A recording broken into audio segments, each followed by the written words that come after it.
തിരുവനന്തപുരം വെഞ്ഞാറമൂട്ടിൽ നാടിനെ നടുക്കിയ കൊടും ക്രൂരത. 23-കാരൻ അഫാൻ 5 ബന്ധുക്കളെയാണ് കൊലപ്പെടുത്തിയത്. 6 പേരെ അഫാൻ കൊലപ്പെടുത്താൻ ശ്രമിച്ചു. അതിൽ 5 പേർ മരിച്ചു. അഫാന്റെ ഉമ്മ ഗുരുതരമായി പരിക്കേറ്റ് ആശുപത്രിയിൽ ചികിത്സയിലാണ്. 9ാം ക്ലാസ്സുകാരനായ അനിയൻ, അമ്മൂമ്മ, അച്ഛന്റെ മൂത്ത സഹോദരൻ, അദ്ദേഹത്തിന്റെ ഭാര്യ, അഫാന്റെ പെൺ സുഹൃത്ത് എന്നിവരാണ് കൊല്ലപ്പെട്ടത്. കൊലപാതകങ്ങൾ നടന്നത് രാവിലെ 9-നും വൈകിട്ട് 6 മണിക്കും ഇടയിലാണ് എന്നാണ് പോലീസ് നൽകുന്ന വിവരം. ചുറ്റിക ഉപയോഗിച്ചാണ് 5 പേരെയും കൊലപ്പെടുത്തിയത്.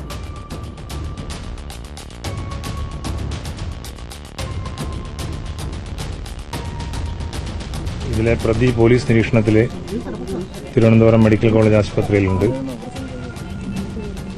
ബാക്കിയുള്ള കാര്യങ്ങളെല്ലാം വളരെ വിശദമായിട്ടുള്ള അന്വേഷണം നടന്നു വരികയാണ്. പ്രതി സംഭവത്തിന് ശേഷം നേരിട്ട് പോലീസ് സ്റ്റേഷനിൽ വന്ന് കീഴടങ്ങുകയായിരുന്നു. അല്ല, പ്രതിയുടെ മൊഴി നമ്മളങ്ങനെ കൃത്യമായിട്ട് എടുക്കാൻ സാധിച്ചിട്ടില്ല. കാരണം പ്രതി ആ സമയത്ത് പോയിസൺ കഴിച്ചിരുന്നോ എന്ന് സംശയം ഉണ്ടായതുകൊണ്ട് അപ്പോൾ തന്നെ പ്രതിയെ ഹോസ്പിറ്റലൈസ് ചെയ്യായിരുന്നു.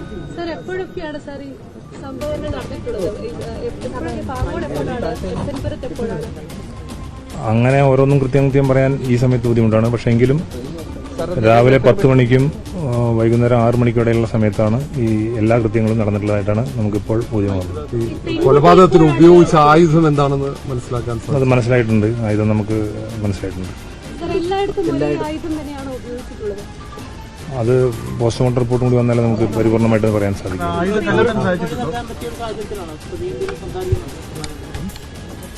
പ്രതി ഡോക്ടറെ കസ്റ്റഡിയിലായതുകൊണ്ട് നമുക്ക് അങ്ങനെ മൊഴി എടുക്കാൻ പറ്റാത്തൊരു സാഹചര്യത്തിലാണ്.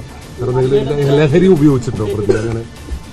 അതെല്ലാം വിശദമായിട്ടുള്ള പരിശോധനയിലേ മനസ്സിലാക്കാൻ സാധിക്കും.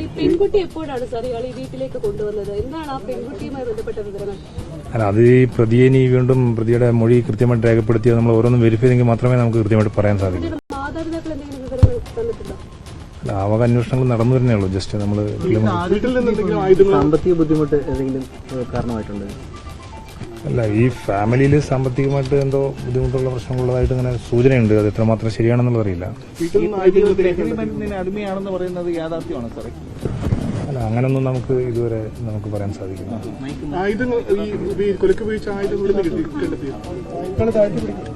ആയുധങ്ങൾ കാണുന്നുണ്ട്, അവിടെ സ്ഥലത്ത് കാണുന്നുണ്ട്. 5 പേരുടെ മരണം സ്ഥിരീകരിച്ചിട്ടുണ്ട്. ഒരാളും കൂടെ ഹോസ്പിറ്റലൈസ്. ആരോഗ്യസ്ഥിതി എങ്ങനെയാണ് മാതാവിന്റെ? അത്ര ഒരു ഗുണകരമായിട്ടുള്ളതല്ല, കുറച്ച് ക്രിട്ടിക്കലായിട്ടാണ് പറയുന്നത്. വളരെ ക്രിട്ടിക്കലാണ് മാതാവിന്റെ ആരോഗ്യസ്ഥിതി എന്നുള്ളതാണ് പോലീസ് നൽകുന്ന വിവരം. 5 പേരുടെ മരണം ഇതിനോടകം സ്ഥിരീകരിച്ചു. രാവിലെ മുതൽ വൈകിട്ട് 6 മണി വരെ. ഇതിനിടയിൽ അഫാൻ വെട്ടിയെറിഞ്ഞത് 5 പേരെയാണ്. 6ാമത്തെ ആൾ ഇപ്പോൾ ഗുരുതരാവസ്ഥയിൽ ചികിത്സയിലും. ഐഷത്തുൽ ഷംനയും വി വിനോദ് വിവരങ്ങൾ നൽകും. അതിനു മുമ്പ് നമുക്ക് കൊല്ലപ്പെട്ടവരുടെ പേരുകളൊന്ന് പരിശോധിക്കാം. ഇവരാണ് കൊല്ലപ്പെട്ടവർ. സഹോദരൻ, സ്വന്തം സഹോദരനാണ് 9ാം ക്ലാസ്സുകാരനായിട്ടുള്ള അഫ്സാൻ. മറ്റൊന്ന് പെൺ സുഹൃത്തായിട്ടുള്ള ഫർസാന. നേരത്തെ ഫർസാനയുടെ വീട്ടുകാരെ അറിയുന്ന ആൾ പറഞ്ഞിരുന്നു വൈകിട്ട് 3 മണിയോട് കൂടിയാണ് ഫർസാനയെ വീട്ടിൽ നിന്നും പുറപ്പെടുന്നതെന്ന്. അതായത് ഫർസാന 3 മണിക്ക് ശേഷമാണ് വീട്ടിൽ നിന്ന് ഇറങ്ങിയതെങ്കിൽ അതിനുശേഷമായിരിക്കും ഫർസാനയുടെ പെൺ സുഹൃത്തായിട്ടുള്ള ഫർസാനയുടെ കൊലപാതകം.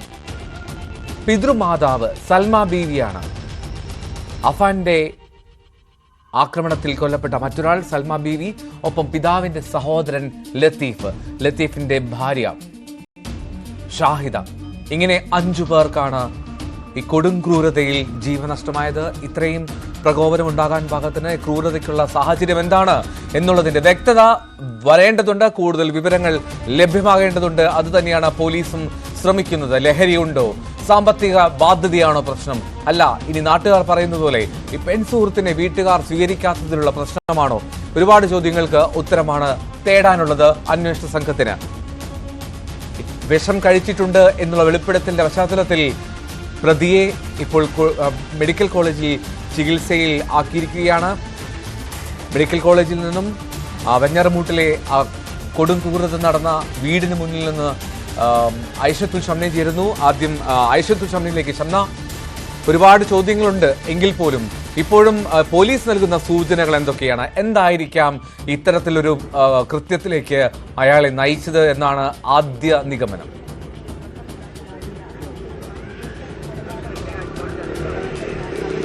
എൽദോ ഇപ്പോഴും കൃത്യമായ ഒരു വ്യക്തത വന്നിട്ടില്ല. കാരണം അന്വേഷണ സംഘത്തിന് ഇപ്പോഴും പ്രതിയുടെ മൊഴി കൃത്യമായി രേഖപ്പെടുത്താൻ സാധിച്ചിട്ടില്ല. ഈ പ്രതി എലിവിഷം കഴിച്ചിരുന്നു എന്നാണ് പോലീസിനോട് പറഞ്ഞിരുന്നത്. അതിന്റെ അടിസ്ഥാനത്തിൽ തന്നെ ആദ്യം പ്രതിയെ ആശുപത്രിയിൽ പ്രവേശിപ്പിക്കുകയും മറ്റ് അടിയന്തര ചികിത്സ ഉൾപ്പെടെ നൽകുകയും ചെയ്യുകയാണ്. ഇപ്പോൾ ഇപ്പോൾ ഹോസ്പിറ്റലിൽ ആയതുകൊണ്ട് തന്നെ കൃത്യമായ മൊഴി രേഖപ്പെടുത്താൻ അന്വേഷണ സംഘത്തിനായിട്ടില്ല.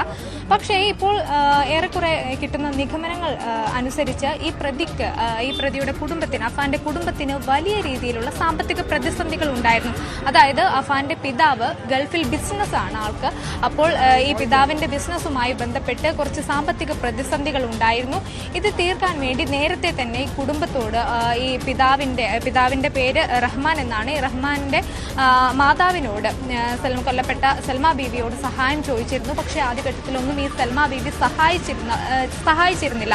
ഒരു ഘട്ടത്തിൽ പോലും ഇത്ര വലിയ സാമ്പത്തിക പ്രതിസന്ധി ഉണ്ടായിട്ട് പോലും സഹായിച്ചിരുന്നില്ല. അതിന്റെ അടിസ്ഥാനത്തിൽ ആ ഒരു വൈരാഗ്യമാണ് സൽമാ ബീവിയെ കൊലപ്പെടുത്താൻ കാരണമാകുന്നത്. ഒപ്പം തന്നെ പിന്നീട് ഈ കുടുംബ സ്വത്ത് അത് ഭാഗം വെക്കുന്നതുമായി ബന്ധപ്പെട്ടുള്ള തർക്കങ്ങൾ ഉണ്ടായിരുന്നു. ഈ പിതാവിന്റെ റഹ്മാന്റെ സഹോദരൻ ലത്തീഫ് ആ ഘട്ടത്തിൽ ഈ സ്വത്ത് തർക്കവുമായി ബന്ധപ്പെട്ടുള്ള സമയത്ത് ഈ അഫാന്റെ മാതാവിനെ അസഭ്യം പറയുന്ന തരത്തിലേക്കൊക്കെ കാര്യങ്ങൾ നീങ്ങിയിരുന്നു. അന്നത്തെ ഒരു തർക്കത്തിൽ അതിലുള്ള ഒരു വൈരാഗ്യമാണ് ലത്തീഫിനെ കൊല്ലാൻ കാരണമായത്.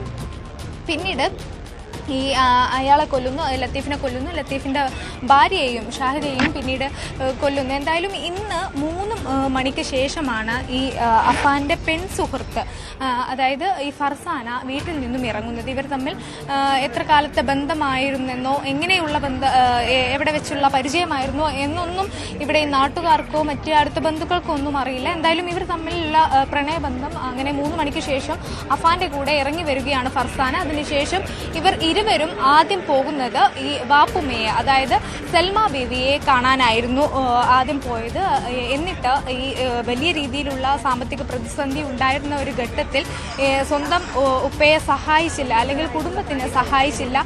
ഇതിന്റെ വൈരാഗ്യത്തിൽ ചെന്നാണ് ഈ സൽമാ ബീവിയെ കൊല്ലുന്നത്. അതിനുശേഷം പിന്നീട് നേരെ ചെന്ന് ഈ മാതാവിനെ അടക്കം അസഭ്യം പറയുകയും മറ്റും ചെയ്ത കുടുംബ സ്വത്ത് ഭാഗം വെക്കുന്നതുമായി തർക്കമുണ്ടായ ഈ പിതാവിന്റെ സഹോദരനെയും ഭാര്യയെയും കൊല്ലുന്നു. അതിനുശേഷമാണ് ഈ സ്വന്തം വീട്ടിലേക്ക്, അതായത് പെരുമയിലെ വീട്ടിലേക്ക് ഈ അഫാൻ വരുന്നത്. പിന്നീട് ഇവിടെ വന്ന് സ്വന്തം ഉമ്മയെയും സഹോദരനെയും 13 വയസ്സ് മാത്രം പ്രായമുള്ള സഹോദരനെയും സ്വന്തം സ്നേഹിച്ച് ഇയാളെ കൂടെ ഇറങ്ങി വന്ന ഈ ഫർസാന എന്ന് പറഞ്ഞ പെൺകുട്ടിയെയും കൊല്ലുന്നത്. എന്തായാലും ഇവിടെ വന്ന് 3 പേരെയും ഒരേ രീതിയിലാണ് കൊല്ലാൻ ശ്രമിക്കുന്നത്. അതായത് ഈ ഉമ്മ ഇപ്പോഴും ഗുരുതരാവസ്ഥയിൽ ആശുപത്രിയിൽ ചികിത്സയിലാണ്. 3 പേർക്കും ഒരേ രീതിയിലുള്ള പരിക്കുകളായിരുന്നു. നെറ്റിയിൽ തലയിലുണ്ടായിരുന്നത് ഒരുപോലെയുള്ള വെട്ടുകളായിരുന്നു ഉണ്ടായിരുന്നത്. ഈ പാങ്ങോട് ആയിരുന്നു വല്യുമ്മയുണ്ടായിരുന്നത്. ഇവിടെ നിന്ന് ഏകദേശം 10 കിലോമീറ്ററോളം സഞ്ചരിച്ചാണ് SN പുരത്തെ ഈ പിതാവിൻ്റെ ജ്യേഷ്ഠൻ്റെ ഭാര്യയെയും ഒക്കെ കൊല്ലുന്നത്. അതിനുശേഷമാണ് വീട്ടിലേക്ക് എത്തുന്നത്. പിന്നീട് ഇത്തരത്തിലുള്ള വലിയ രീതിയിലുള്ള സാമ്പത്തിക പ്രതിസന്ധി മൂലം നേരത്തെ തന്നെ കൂട്ട ആത്മഹത്യ എന്ന ഒരു തീരുമാനത്തിലേക്ക് കുടുംബം എത്തിയിരുന്നു. പക്ഷെ പിന്നീട് അതിന് കഴിയാതെ വന്ന ഒരു സാഹചര്യത്തിലാണ് കൊലപാതകത്തിലേക്ക് കാര്യങ്ങൾ കടക്കുന്നത്. പക്ഷെ അപ്പോഴും ഈ സ്നേഹിച്ച് തൻ്റെ കൂടെ ഇറങ്ങി വന്ന ഫർസാനയെ എന്തിന് കൊന്നു, അതിനുള്ള ഒരു കാരണമായി പ്രതി ആദ്യഘട്ടത്തിൽ പറഞ്ഞത് ഈ ഫർസാന തന്നെ മാത്രം വിശ്വസിച്ച് ഇറങ്ങി വന്ന ഒരു കുട്ടിയാണ്. അപ്പോൾ ഈ പ്രതി സ്വന്തക്കാരെയും സ്വന്തം ഉമ്മയെ വരെ കൊല്ലുന്ന ഒരു സാഹചര്യത്തിലേക്ക് ഈ പ്രതി കൃത്യമായി വിശ്വസിച്ചിരുന്നത് ഉമ്മ കൊല ചെയ്യപ്പെട്ടു എന്ന് തന്നെയായിരുന്നു. അങ്ങനെയാണെങ്കിൽ ഉമ്മയെയും സഹോദരങ്ങളെയും മറ്റടുത്ത ബന്ധുക്കളെ ഉൾപ്പെടെ ഈ കൊന്ന പ്രതിക്ക് അയാളെ മാത്രം വിശ്വസിച്ച് വന്ന പെൺകുട്ടി കുടുംബത്തിൽ ഒറ്റപ്പെട്ടു പോകും.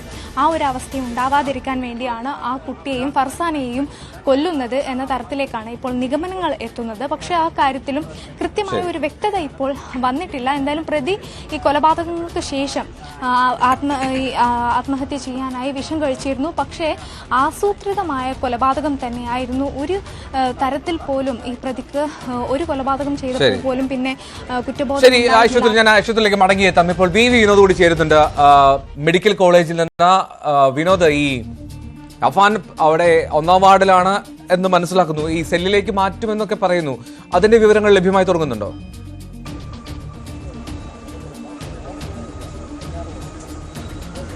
എൽദോ, ഇപ്പോൾ പ്രതിയുടെ ആരോഗ്യനില തൃപ്തികരമാണെന്ന വിവരമാണ് ആശുപത്രിയിൽ നിന്ന് നമുക്ക് ലഭിക്കുന്നത്. 1-ാം വാർഡിലാണുള്ളത്. അല്പസമയത്തിനുള്ളിൽ പോലീസിന്റെ സെല്ലിലേക്ക് മാറ്റും എന്ന വിവരം കൂടി വരുന്നുണ്ട്. ഇനി മൊഴിയെടുക്കുക എന്നുള്ളതാണ്. ആറ്റിങ്ങൽ ഡിവൈഎസ്പി ഉൾപ്പെടെ ഇപ്പോൾ ഈ സ്ഥലത്ത് ഉണ്ട്. പ്രതിയിൽ നിന്ന് വിശദാംശങ്ങൾ തേടാനുള്ള ശ്രമം നടത്തുന്നുണ്ട്. സാമ്പത്തിക പരാധീനതയാണ് ഇത്തരമൊരു കൃത്യത്തിലേക്ക് നയിച്ചതെന്ന് പറയുമ്പോഴും അതിൻ്റെ വസ്തുതകൾ കൂടുതലായി പോലീസ് മനസ്സിലാക്കാൻ ശ്രമിക്കുന്നുണ്ട്. ഈ അരുംകൊല 5 പേരെ കൊലപ്പെടുത്തുന്നതിന് സാമ്പത്തിക ബാധ്യത, അങ്ങനെ ഒരു മൊഴി, അതിൻ്റെ അടിസ്ഥാനത്തിൽ ഈ കൊലപാതകം നടത്തിയോ എന്നതാണ് പരിശോധിക്കുന്നത്.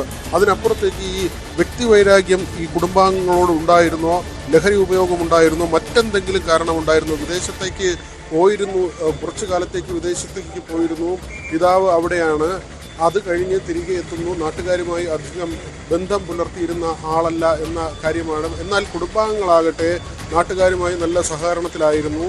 ഈ പ്രതി ഇതുവരെ അങ്ങനെ നാട്ടുകാരുമായി ഇടപഴകുകയോ അല്ലെങ്കിൽ അവരുമായി കൂടുതൽ സൗഹൃദത്തിൽ നിൽക്കുകയോ ചെയ്യുന്ന ഒരു രീതിയല്ല ഉണ്ടായിരുന്നതെന്നാണ് ഇപ്പോൾ പോലീസിന് മൊഴിയായി പരിസരവാസികൾ നൽകുന്നത്. ഈ കൊലപാതകം തന്നെ 3 ഇടങ്ങളിലായി നടത്തിയതാണ്. അതുകൊണ്ട് തന്നെ അതിനൊരു ആസൂത്രിതമായ സ്വഭാവമുണ്ട്. പെട്ടെന്നൊരു പ്രകോപനത്തിൽ നടത്തുന്ന കൊലപാതകങ്ങളല്ല. അമ്മൂമ്മയെ ആദ്യം കൊലപ്പെടുത്തുന്നു, ബന്ധുവീട്ടിലേക്ക് വരുന്നു, അവിടെ 2 പേരെ കൊലപ്പെടുത്തുന്നു, അതിനുശേഷം സ്വന്തം വീട്ടിലേക്ക് എത്തുകയും അവിടെ മറ്റ് 2 പേരെ 3 പേരെ ആക്രമിക്കുന്നു. അതിൽ 2 പേർക്ക് ജീവൻ നഷ്ടമായി. അമ്മ ഇപ്പോഴും വെന്റിലേറ്ററിൽ തുടരുകയാണ്. 6 പേരെ കൊലപ്പെടുത്തി എന്ന മൊഴിയാണ് പോലീസ് സ്റ്റേഷനിലെത്തി നൽകുന്നത്. അതായത് പ്രതി കണക്ക് കൂട്ടുന്നത് ഈ ആക്രമിച്ച 6 പേരും മരിച്ചു എന്നതാണ്. പക്ഷേ അമ്മ ഇപ്പോഴും വെന്റിലേറ്ററിൽ തുടരുകയാണ്. മറ്റു മരണങ്ങളെല്ലാം ഈ കരുതിക്കൂട്ടി ഉറപ്പിച്ചതുപോലെ നടപ്പാക്കി എന്ന് തന്നെ കരുതേണ്ടിയിരിക്കുന്നു. പ്രണയിച്ച പെൺകുട്ടിയെ വീട്ടിലേക്ക് കൊണ്ടുവരുന്നുണ്ട്. തനിക്ക് ശേഷം ആ പെൺകുട്ടിയും അവശേഷിക്കേണ്ട, അങ്ങനെ ഒരു ചിന്ത. അനുജന് ഭക്ഷണം വാങ്ങി നൽകിയെന്ന ചില മൊഴികളുണ്ട്. ഉച്ചയ്ക്ക് ശേഷം മുറിയിലേക്ക് കൂട്ടിക്കൊണ്ടുപോയി കൊലപ്പെടുത്തുകയായിരുന്നു. 1-ാം നിലയിലായിരുന്നു കാമുകിയെ കൊലപ്പെടുത്തുന്നത്. അതിനുശേഷം അമ്മയെ കൊലപ്പെടുത്തുന്ന അതിനു വേണ്ടിയുള്ള ശ്രമം, ശ്വാസം മുട്ടിച്ച് കൊലപ്പെടുത്താനുള്ള ഒരു നീക്കം നടത്തുന്നു. അതിന് പിന്നാലെയാണ് തലയ്ക്കടിച്ച് കൊലപ്പെടുത്തുന്നത്. ചുറ്റിക കയ്യിൽ കരുതിയിരുന്നു എന്ന കാര്യം പറയുന്നുണ്ട്. അമ്മൂമ്മയെ ആ തരത്തിൽ കൊലപ്പെടുത്തുന്നു. ബന്ധുക്കളായ 2 പേരെ ആ നിലയ്ക്ക് തന്നെയാണ് ആക്രമിച്ച് കൊലപ്പെടുത്തുന്നത്. അങ്ങനെ കരുതിക്കൂട്ടിയുള്ള ഒരു കൊലപാതകം എന്ന കാര്യം വിശദമായിട്ടുണ്ട്. പക്ഷേ എന്തിനീ കൊലപാതകങ്ങൾ? പിതാവ് ഇപ്പോഴും വിദേശത്ത് തുടരുകയാണ്. അമ്മയ്ക്ക് അർബുദബാധയുണ്ട് എന്ന വിവരമാണ് പരിസരവാസികൾ നൽകുന്നത്. മറ്റ് സാമ്പത്തിക പ്രശ്നങ്ങൾ, ഗുരുതരമായ പ്രശ്നങ്ങൾ ഈ വീട്ടുകാർക്ക് ഉണ്ടായിരുന്നില്ല എന്ന കാര്യം കൂടി നാട്ടുകാർ പറയുന്നുണ്ട്. പോലീസിനെ സംബന്ധിച്ച് പ്രതിയെ അവരുടെ കൈവശം കിട്ടിയിരിക്കുന്നു. ഇത്രയും വലിയൊരു അരുംകൊല, ഒരുപക്ഷെ നമുക്ക് കേരള ജൻസൺ രാജയൊക്കെ നടത്തിയ ഒരു അരുംകൊലയുടെ ചരിത്രം തിരുവനന്തപുരത്തുണ്ട്. അതിനുശേഷം ഈ നാടിനെ ഒന്നാകെ മനസ്സ് മരവിപ്പിക്കുന്ന, പേടിപ്പെടുത്തുന്ന ഒരു സംഭവമായി വെഞ്ഞാറമൂട്ടിലെ ഈ കൂട്ടക്കുരുതി മാറിയിരിക്കുകയാണ്. കഴിഞ്ഞ സമീപ ദിവസങ്ങളിൽ പല വാർത്തകൾ റിപ്പോർട്ട് ചെയ്യപ്പെട്ടു. പാലക്കാട്ടൊക്കെ നടന്ന കൊലപാതകം, അതിനപ്പുറത്ത് എറണാകുളത്തും തൃശ്ശൂരുമൊക്കെ നടന്ന കൊലപാതകങ്ങൾ, ഇതിൻ്റെയൊക്കെ ഒരു തുടർച്ചയായി ഇങ്ങനെ ഒരു കൊലപാതകം സംഭവിക്കുന്നു. എണ്ണം പറഞ്ഞ് സ്റ്റേഷനിൽ ചെന്ന് കൊലപ്പെടുത്തിയവരുടെ കാര്യം പറയുന്ന നിലയ്ക്ക്, അതായത് താൻ ആക്രമിച്ചത് എത്ര പേരെയാണ്, എത്ര മരണമുണ്ടായിരിക്കുന്നു എന്നെല്ലാം തന്നെ പ്രതി പറയുമ്പോൾ പ്രതിക്ക് ഏതെങ്കിലും തരത്തിലുള്ള മാനസികാസ്വാസ്ഥ്യമില്ല. കൃത്യമായ എണ്ണം സ്റ്റേഷനിൽ പറയുന്നുണ്ട്. അതുകൊണ്ട് തന്നെ ഈ കൊലപാതകത്തിന് പിന്നിൽ മറ്റെന്തെങ്കിലും വിഷയങ്ങൾ ഉൾപ്പെട്ടിട്ടുണ്ടോ? ഈ കാര്യമാണ് ഇപ്പോൾ പോലീസ് വിശദമായി പരിശോധിക്കുന്നത്. എൽദോ. റൈറ്റ്, വി വിനോദാണ് മെഡിക്കൽ കോളേജിൽ നിന്ന് വിവരങ്ങൾ നൽകിയത്. ഐഷത്ത് ഷംന ഞറമൂട്ടിൽ പ്രതിയുടെ കൊലപാതകം നടന്ന സ്ഥലത്തു നിന്നും ചേരുന്നുണ്ട്. നമുക്ക്